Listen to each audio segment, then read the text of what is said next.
Hello friends, સ્વાગત છે તમારું મારા ચેનલમાં। જય શ્રી કૃષ્ણ બધાની। આજે આપણે બનાવશું પાઉંભાજીની રેસીપી। જો તમે એકવાર આ રીતે પાઉંભાજી બનાવી લેશો તો બજાર જેવી જ બનીને તૈયાર થશે। ચાલો શરૂ કરીએ પાઉંભાજી બનાવવાનું। પાઉંભાજી બનાવવા માટે મેં અહીંયા થોડા બટેટા, રીંગણા, ગાજર, ફૂલકોબી અને વટાણા લઈ લીધા છે। હવે આ બધા જ શાકભાજીને આપણે કુકરમાં એડ કરી દઈશું। જો તમારે પાઉંભાજીનો કલર વધારે પડતો લાલ જોતો હોય તો થોડું બીટ એડ કરી દેવાનું। હવે આપણે આમાં 2 ગ્લાસ પાણી એડ કરશું। હવે અડધી ચમચી મીઠું એડ કરી કુકરના ઢાંકણને બંધ કરી અને 3 સીટી થઈ જાય ત્યાં સુધી આ શાકભાજીને બાફી લેશું। ત્યાં સુધી પાઉંભાજીનો કલર અને ટેસ્ટ બજાર જેવો આવે એ માટે એક ચટણી તૈયાર કરી લઈએ। ચટણી માટે મેં અહીંયા કાશ્મીરી લાલ મરચાંને ગરમ પાણીમાં 20 મિનિટ સુધી પલાળીને રાખ્યા હતા। એના દાંડલાને આ રીતે અલગ કરી અને આ મરચાંને એક મિક્સર જારમાં કાઢી લઈએ। એમાં 8 થી 10 જેટલી લસણની કળી એડ કરશું અને થોડું પાણી એડ કરશું। હવે આ મરચાં અને લસણને પીસીને તૈયાર કરી લઈશું। આ રીતે મરચાંને પલાળીને ચટણી બનાવશો તો પાઉંભાજીનો કલર અને ટેસ્ટ બજાર જેવો જ આવશે અને એવી જ પાઉંભાજી ઘરે બનીને તૈયાર થશે। હવે આ શાકભાજી બફાઈ ગયા છે। આ શાકભાજીને જારીવાળા વાસણમાં કાઢી લઈએ જેથી એનું એક્સ્ટ્રા પાણી છે બધું નીકળી જાય। આ રીતે મેં આ એક્સ્ટ્રા પાણી છે કાઢી લીધું છે। હવે એક પેનને ગરમ કરવા રાખશું। તેમાં 2 ચમચી જેટલું તેલ એડ કરશું। મેં અહીંયા 2 મોટી ચમચી તેલ એડ કર્યું છે। હવે આમાં 1 ચમચી માખણ એડ કરી દઈએ। જો તમારે માખણની જગ્યાએ બટર એડ કરવું હોય તો એ પણ તમે કરી શકો છો। હું અહીંયા માખણ એડ કરી રહી છું। હવે માખણ ગરમ થઈ ગયું છે। આપણે જે ચટણી બનાવીને તૈયાર કરી હતી એ એડ કરી દઈએ। હવે આ ચટણીને 1 મિનિટ સુધી પકાવી લેશું જેથી ચટણીનો કલર છે એ સરસ આવી જાય।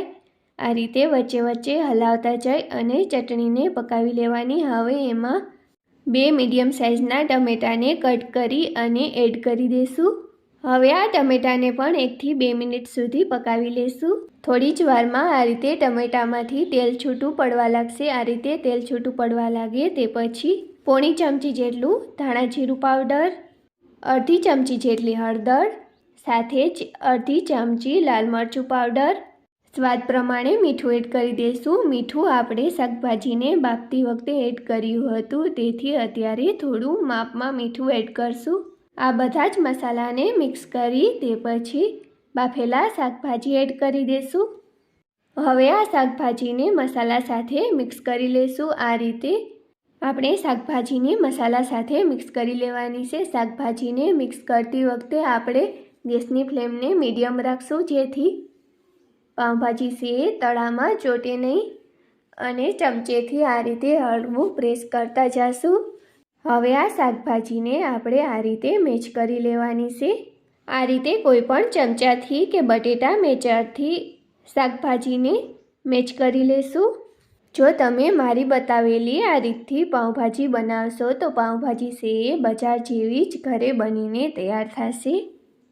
એકવાર તમે આ રીતે પાઉંભાજી જરૂરથી બનાવજો અને આજની મારી આ રેસીપી તમને કેવી લાગી મને કમેન્ટ કરીને કહેજો। સાથે જ વિડીયોને લાઈક અને વધુમાં વધુ શેર કરજો। હવે આ શાકભાજીને સારી રીતે મિક્સ કરી લીધા છે। હવે આમાં 1 ગ્લાસ જેટલું પાણી એડ કરી દઈએ અને એકવાર આને મિક્સ કરી લઈએ અને હવે ગેસની ફ્લેમને મીડિયમ ટુ હાઈ રાખી અને થોડીવાર માટે ભાજીને પાકવા દઈશું।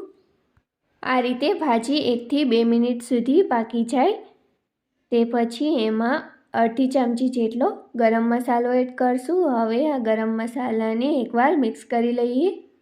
તમે જોઈ શકો છો ભાજીમાં બબલ્સ થવા લાગ્યા છે અને ભાજી છે સરસ પાકી ગઈ છે।